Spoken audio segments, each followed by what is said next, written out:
A lot of Canadians, the surveys say 70%, suggest they want change.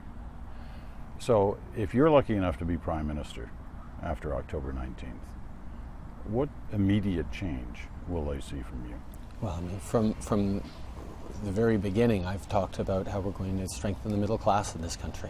We need to grow the economy in a way that works for most Canadians. And for 10 years, Mr. Harper has neglected that. He's continued to fund tax breaks and benefits going to the wealthiest Canadians, and we're not getting the growth that we need. And our economic plan is about turning that around and actually talking about the things that matter to Canadians. Well, that's your message, but those kind of things take time. Those don't happen right away. What's the immediate change they would see? A government that's focused on Canadians, a government that's answering questions, a government that's talking about the things that matter to Canadians and actually acting on them. A government that's open to discussion and debate, and a government that is focused on the long term and not the electoral interests of the immediate. When Canadians say they want change, what do you think that means? What do you think they mean by change? It's not what I think they mean. It's what I've heard from Canadians right across the country. The conversations I've had about the fact that people are stuck making choices between paying for their own retirement or paying for their kids' education. People feel that this idea of Canada that has every generation do better than the generation before no longer holds. And there's a worry and an anxiety there that they want to see turned around. For 10 years, Stephen Harper hasn't been able to do that. He hasn't created the growth that we need. Well, if there's going to be change, the two major players vying for agent of change are you and Tom Mulcair. What's the difference? It couldn't be clearer right now. Well, make it clear. A lot of Canadians are not making the distinction. They want to try and understand what's the difference. Well, the difference is Mr. Mulcair wants to continue with Mr. Harper's budget plan. Mr. Mulcair is committing to balancing the budget no matter what next year, which means he's going to have to cut, which means he's going to have to back off on some of the promises he's been making if he's going to achieve that. We're committed to investing in Canadians. We're committed to investing in infrastructure.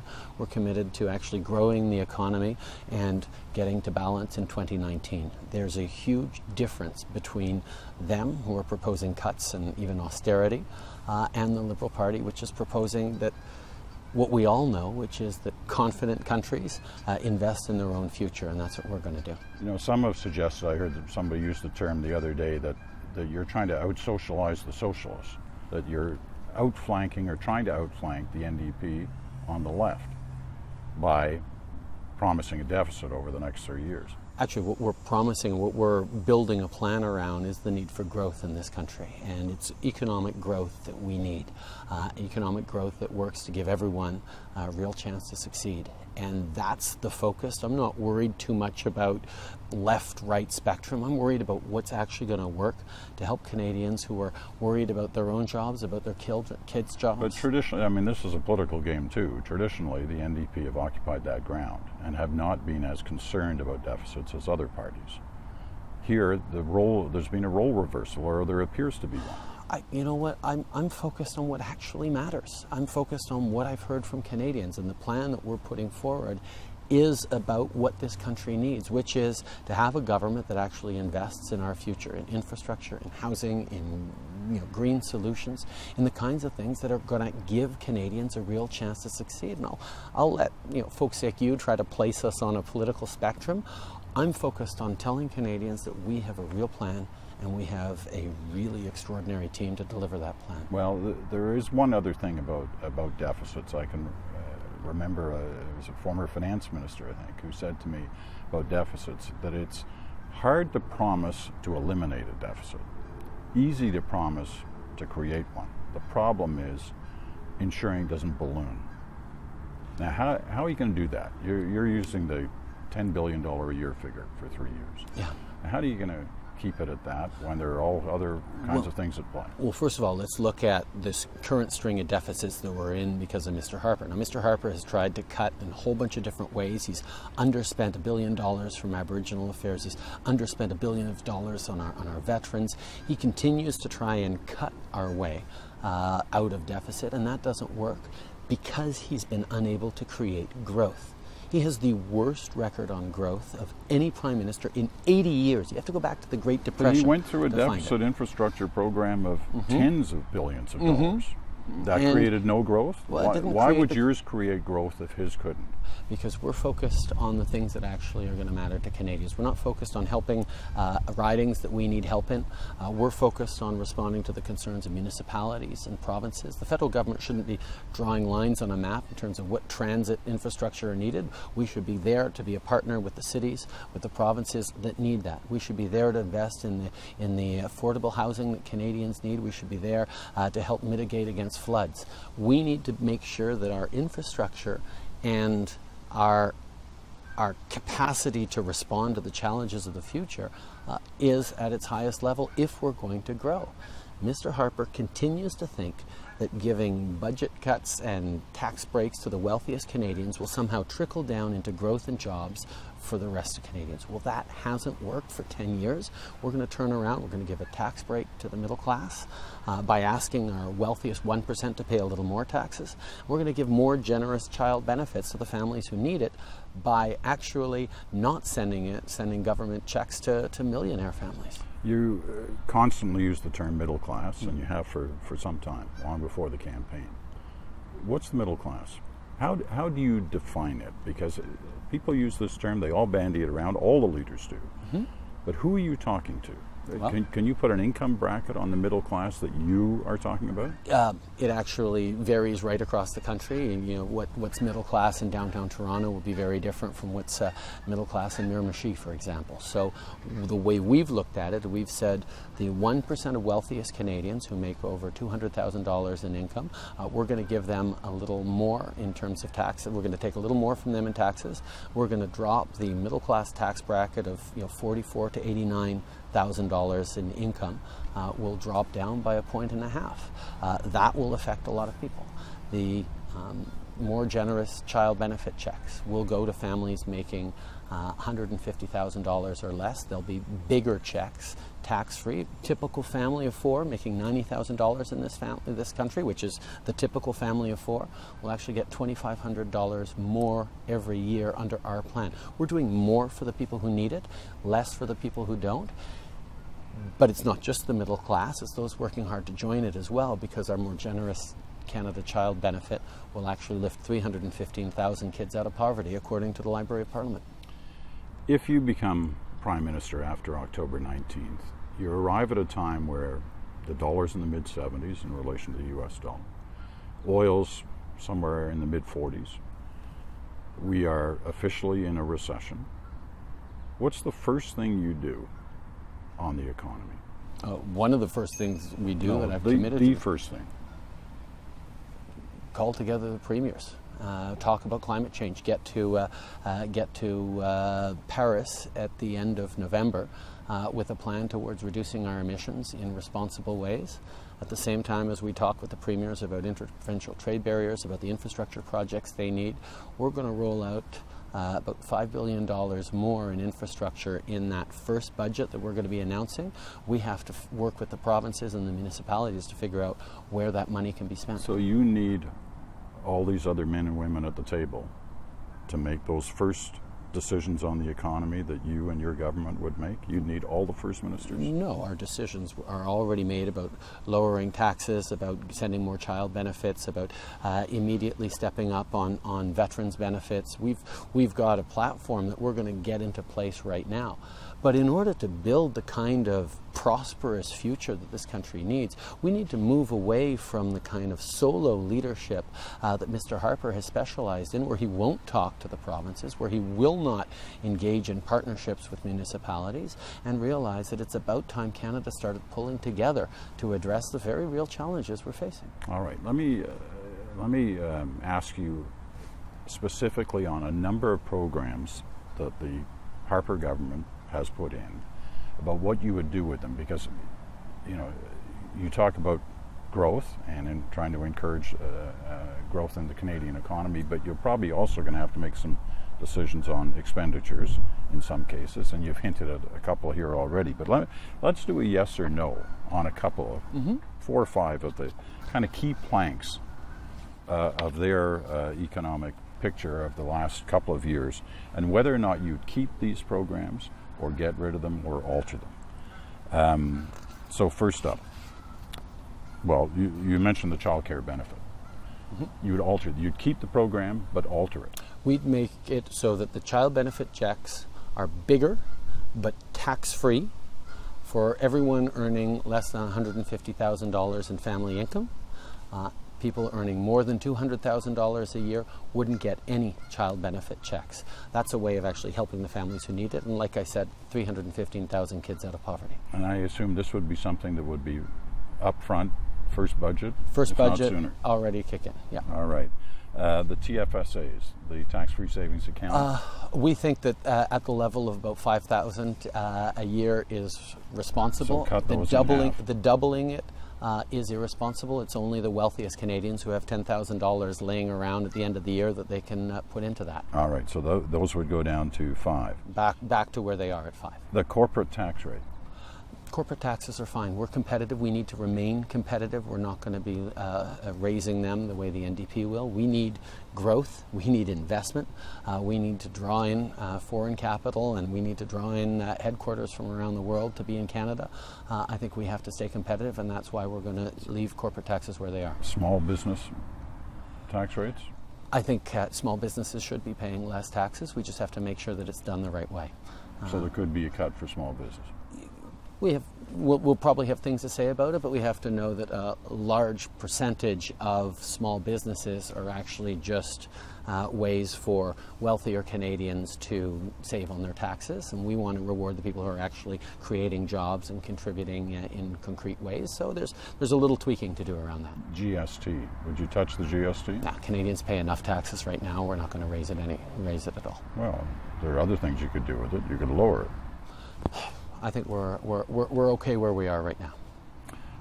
Okay, the final big one of their promises, income splitting. Yeah, we're committed to repealing it, and that actually is folding into our Canada Child benefit. Income splitting benefits only 15%, mostly the wealthiest Canadians, but it's paid for by everyone. And again, it's the wrong kind of approach. It shouldn't matter what type of family you have, whether it's a single mom or dad, or a divorced couple, or 2 people working or neither working. People should get the benefits for their children that they deserve, and that's why we've enhanced our Canada Child benefit to make sure that the people who need it actually get it. Do you think the money exists for you to do all the things you want to do, including the changes you want to make? Yes, our platform is absolutely fully costed.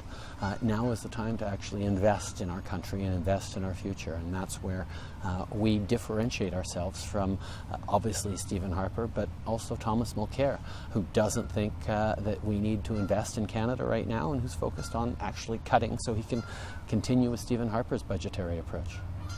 Openness and transparency.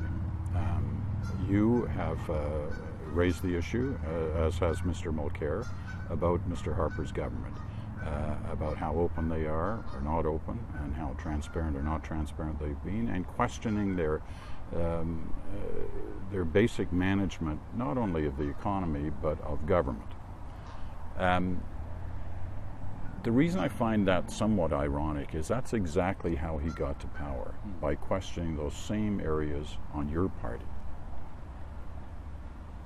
So what are Canadians to think of the Liberal Party now making those same judgments about the Conservatives? Well, one of the things that we've seen throughout the past decades in government is the trend towards more control from the Prime Minister's office actually can be traced as far back as my father, who kicked it off in the first place.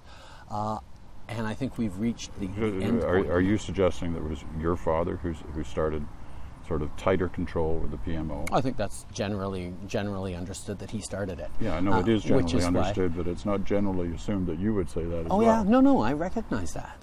And I think I actually quite like the symmetry of me being the one who ended that. My father had a particular way of doing things. I have a different way, and his was suited to his time, and mine is suited to my time. I believe that we need to trust Canadians.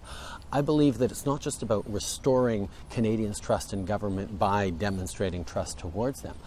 I think that we get better public policy when it's done openly and transparently. I think part of the problems, what we're seeing in the kind of government and plan that Mr. Harper's put forward, is he's disconnected from the reality that people are facing every day and from the scrutiny that actually would lead to a better level of decision making. How would you stay connected to the reality that people are facing every day? Well, first of all, empower my MPs to actually be voices for their communities in Ottawa and not just my voice in the community. Everybody says that. Well, you know what? No, not everybody says that, because Mr. Harper has demonstrated a level of discipline and message control that means that 95% of his candidates won't debate. When they're campaigning for office, that's what they say, just what you're saying. But how do you make it happen if you win? Well, I'm actually of a different generation, and I've demonstrated concretely, for example, in months after I became leader, I started proactive disclosure. So every MP within my party, and the senators at the time as well, because they were still under my control, started posting their expenses online. And other parties followed suit, and now the Parliament of Canada actually posts all of its expenses online in a way that wouldn't have happened if we hadn't taken concrete action on this. I have actually demonstrated an openness and transparency in my approach that isn't just a promise, but actually has action to back it up. Because fundamentally, if I'm doing this job, or seeking to do this job, it's because I believe that we can make a real difference, that government matters, and that good government can actually make a positive difference in people's lives. Has your party changed? The party had to change. No, I mean, obviously, you're a different kind of leader than the last one, or the last two, perhaps the last three. But has the party changed? It was that party. It wasn't one person that Canadians threw out. It was the Liberal Party. Oh, so and it happened how do you convince Canadians that the Liberal Party has changed? Well, I mean, and that happened over a series of elections where we just kept dropping and dropping and dropping in the polls because the Liberal Party had turned away from Canadians. It turned inwards. It was jockeying for who gets to be leader and infighting and factionalism, whereas it wasn't focused on actually serving Canadians anymore. And what we've changed over the past 3 years is a party that re-engages. We have more members in the party. We're up over 300,000 members of the party. We're reaching out across the country to bring in great candidates. I mean, that's the one thing about bringing in great candidates. It's not, part of it is about showing that the Liberal Party is, in fact, ready to form an extraordinarily efficient and capable government right away on October 20th. But it's also about reminding Canadians that we're supposed to be drawing good people into politics. And quite frankly, bringing in the best and the brightest is something that hasn't happened in a long while in politics. C-51. Where is it on your priority list? You supported it, but with the condition that you were going to change it if you had the opportunity to. So how far up that first day's priority list is changing C-51, and what would you change? It's right up there. Canadians expect their government to do two things at the same time: protect our security and defend our rights and freedoms. And Mr. Harper doesn't think we need to do anything more on security, on rights and freedoms. Mr. Mulcair doesn't think we need to do anything more on security. The Liberal Party has always understood to get them both. So what we'd actually change is we'd bring in proper oversight by parliamentarians, so that we have a parliamentary committee tasked with overseeing all of our national security agencies, which not only makes sure that there aren't excesses that are unjustifiable, but it also makes sure that our agencies are doing everything they need to keep Canadians safe. We'll also bring in review clauses and sunset clauses that make sure that that if provisions aren't necessary or go too far, they will die a good death and they'll have to be replaced by something else. How soon in a new right government away. would that in the first months. It's Canadians need to feel safe, but we need to defend our rights and freedoms, and we'll do them both as we always have. You've taken a lot of heat on C-51. And most people feel that it cost your party over the last year its position in the early polls. Do you regret any part of that decision? No, I don't. I don't, and I'll tell you why. From the very beginning of my leadership, I've talked about the fact that Canadians need a positive vision. We all decry Mr. Harper's politics of division and attack and fear, left, right, and center. I've said from the very beginning, attack ads, nastiness, divisiveness, I'm not going there. Now, Mr. Harper wants us to be fearful that there might be a terrorist hiding behind any given tree. Mr. Mulcair wants for us to be fearful for our rights and freedoms. I've said, no, we're going to do those both together, and we're going to do it in a responsible way. We are in a very polarized and polarizing political context right now, but that shouldn't prevent us from having responsible, measured positions, and that's exactly what it is, that the Liberal Party will protect freedoms and protect our security at the same time, as we did in the years following 9/11, as we've always been able to do. ISIS. Do you carry on the campaign against ISIS with any changes? There have been suggestions from you in the last few months that there are things you would do differently. You'd call the planes back. What would you do?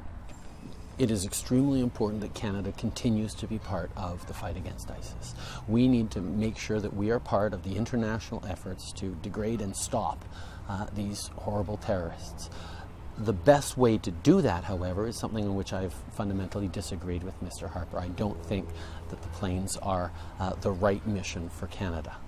I believe that, first of all, as we're seeing in Europe right now, that massive refugee and humanitarian crisis that's going on, Canada needs to step up much more in terms of refugees, accepting more into Canada. We've talked about 25,000. How does that degrade ISIS? Well, that actually... I appreciate the refugee problem, but in degrading, which you say you want to keep doing, how do you degrade ISIS without... That's the third part of our thing. First of the refugees, because you recognize that if we're going to have any long-term stability in that region, we need to help people with the camps. We need to be supporting them there. We need humanitarian efforts that is going to continue to allow people to get through some of the very difficult times they're in right now. And we have to be part of training the local troops on the ground in order to carry the fight effectively against ISIS. That hasn't worked for 10 years. Well, you know what else hasn't worked is sending Western troops into actually doing the fighting for them. That's why we got into this mess, and George W. Bush's first. So you don't have an answer on the degrading? Well, absolutely. You make sure that the Kurds, for example, are able to fight to take back their territories. You work with them in a much greater way than we're doing right now. I mean, Canada... Anytime Canada is going to get involved in an international effort of the importance of degrading ISIL, we have to make sure we're doing it with a clear plan, with a possibility of success, however we define that success to be, and an expectation that we're going to give our equipment, the equipment and the tools to our troops to be able to succeed in that, and not make things worse. Quite frankly, that's exactly where this government has failed. When one looks at every survey that's done right now, we've still got a ways to go, but every survey would suggest that it's a race between three parties for the top position, that anything could happen and that anybody could win, but that it's almost certainly a minority government looking at these numbers, almost certainly. So let's have the minority government discussion, and I know you don't like to go there, but let me try it from a different way. What is your belief after the votes are all counted? Is your belief that whatever party has the most number of seats has the right to try to govern at that point? Yes, that's the way it's always been. Whoever commands the most seats gets the first shot at governing. That's not always the way it's been? I mean, that's pretty much always. Whoever gets the most seats gets the first shot at trying to command the confidence of the House. Well, actually, the first shot goes to the outgoing to the outgoing Prime Minister, absolutely. In fact, it was your father who in you disagree with on some 72, things, and in 79, who suggested in the middle of the campaign that he felt that it's not automatic, that the governing party has a right to see what its options are. I think the reality is there is such a clear desire for change amongst Canadians right now that Mr. Harper will have a very difficult time commanding the confidence of the House after this election, after these 10 years of failings that he's had. So whichever party that is, could be you, could be one of the others, would be looking for the support of Parliament to try and govern. So when you look at the other two parties,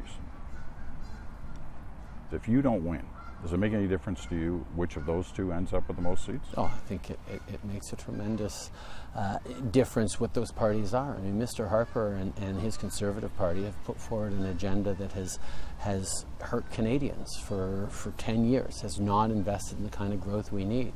And on the other hand, Mr. Mulcair, as people are beginning to discover, is promising cuts and is not going to create the kind of growth that we need. So I'm pleased that I'm putting forward a responsible plan that is a coherent plan for a better government, and I'm very confident that this election is going to come down to who has the best plan to replace Mr. Harper, and that's what the Liberal Party has.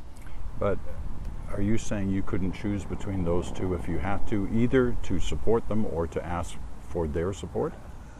No. The nice thing about elections is that it's Canadians who get to choose who they send to Ottawa, and people in Ottawa have to figure out how to provide the best possible government to Canadians, and that's what I'm focused on. And I'm going to let pundits sort of calculate what the different odds of this are. I'm looking forward to forming a strong government for Canadians, and I will take the support of whoever supports our plan to invest in the future of Canada. But of those two parties, is there a lesser of two evils? Because you made it sound like they're equal in terms of your dislike of their positions.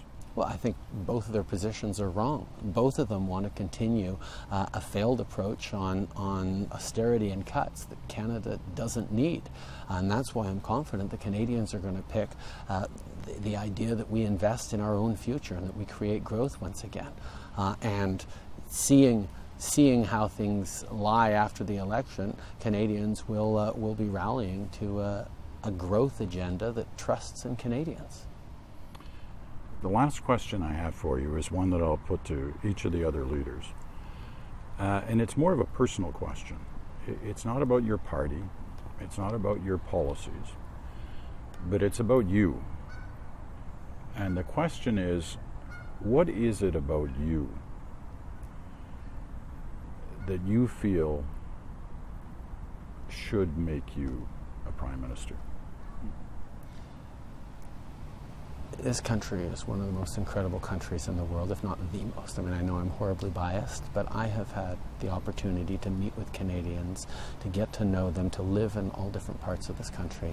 And I've seen that for 10 years, we have become less than what we could have. I mean, if I have one real point of distinction between me and Mr. Harper, it's in his lack of ambition for this country. I think Canada needs to step up again. I think we can once again. I think we can be an extraordinary country that the world looks to for solutions instead of complains about our dragging their heels on climate change. I was raised at a time where the Canadian flag, the Canadian passport engendered such a sense of respect around the world. Where people would look to this country for solutions, not just economic solutions, although of course they did, not just solutions on how to live in balance on the land, but also how to build an extraordinary, inclusive society where differences are a source of strength, not a source of weakness. Now, my opponents in this election are always ready to highlight weaknesses or fault lines or differences between English Canada and French, between East and West. I believe in pulling this country together. I believe in collaboration, cooperation. I believe in the kind of leadership that brings forward extraordinary people to serve their country, to serve in government. This is my belief in what makes Canada great, what made Canada great, and what will continue to make it great. I have a tremendous sense of optimism for this country. I just feel we're not living up to that right now, and it's time for a fresh approach, new leadership to do it. Why do you think you're that fresh approach? Not on your beliefs on policy, but on you personally. What is it about Jusin Trudeau that makes you the person that should lead Canada? If you want to find out if someone's ready for this job, ask them what they want to do with this job. And my focus is on growing this country again the right way, making us united, keeping us safe, and giving everyone a real and fair chance to succeed. And my work throughout my life with Canadians has prepared me to be able to offer that to people. Mr. Trudeau, thanks for your time. My pleasure.